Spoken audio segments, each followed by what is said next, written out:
الواحد ما بيعرفش قيمة النعمة غير لما بتضيع من بين ايديه.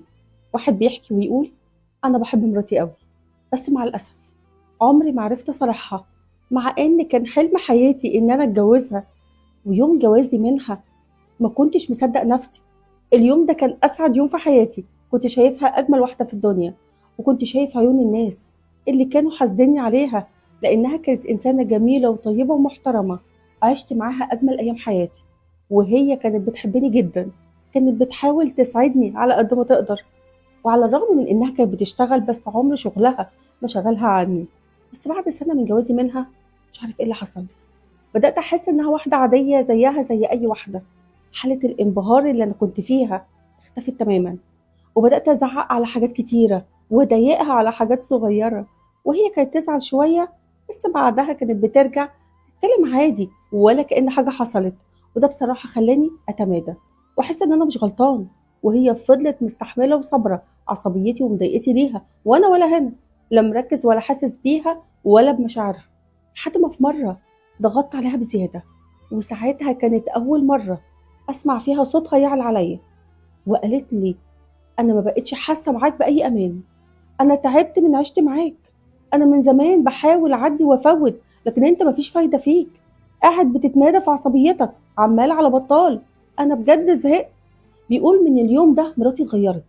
بعد ما كانت هادية وصوتها ما بيطلعش، بقت عنيفة وعصبية ومش طايقالي كلمة. ما بقتش حنينة عليا زي زمان. كل اللي شايفه قدامي واحدة زي القطر بتشتغل ليل ونهار، زي ما يكون كانت بتعوض بوظان حياتها معايا بنجاحها في شغلها. لحد ما انا زهقت، ولما واجهتها ردت عليا وقالت لي كلمة وجعتني وصدمتني جدا. قالت لي: انا اصلا مش شايفاك ولا انت فارق في حياتي، انا بس مكملة عشان العيال. وقتها حسيت ان انا خسرتها، خسرت الانسانة اللي كان حلم حياتي انها تبقى مراتي في يوم من الايام. حاولت اطيب خاطرها بكلمتين، لكن بعد فترة حصلت مشكلة اكبر ما بيننا. اصلها عرفت ان انا كنت بكلم واحدة تانية. بس الغريب انها المرة دي ما تعصبتش ولا نطقت بكلمة ولا حكت لأي حد عن اللي حصل ما بيننا، وبدأت تبعد عني اكتر وتحاول تتجنبني، وانا احاول اصالحها وارجعها ليا زي زمان. بس هي ما بتتكلمش. بس لما لقيتها ما قالتش لأي حد وما سابتش البيت، قلت عادي، هي شوية وهتنسى وهتعدي زي كل مرة.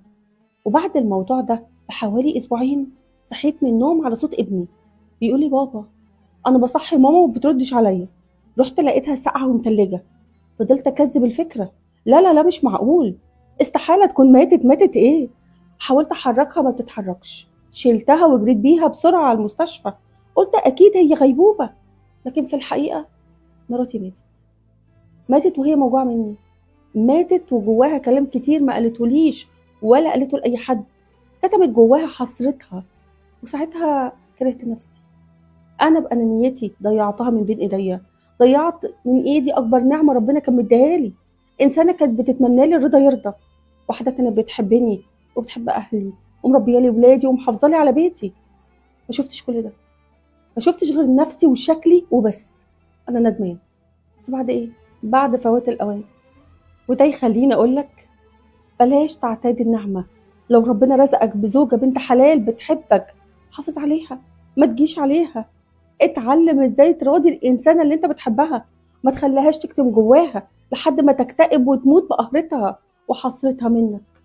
لازم تتعلموا انتوا الاتنين ازاي تقربوا من بعض وتغيروا من نفسكم. بلاش حد فيكم يقع في الغلطة دي اللي بسببها هتخسر كل حاجة حلوة في حياتك. دور على ايه اللي بيسعدها واعمله، ولما تزعل منك صالحها. صالحها بالطريقة اللي هي تحبها، مش بالطريقة اللي انت شايفها مناسبة ليك، حتى لو كانت تافهة، لانها هي هتشوفها حب واهتمام منك.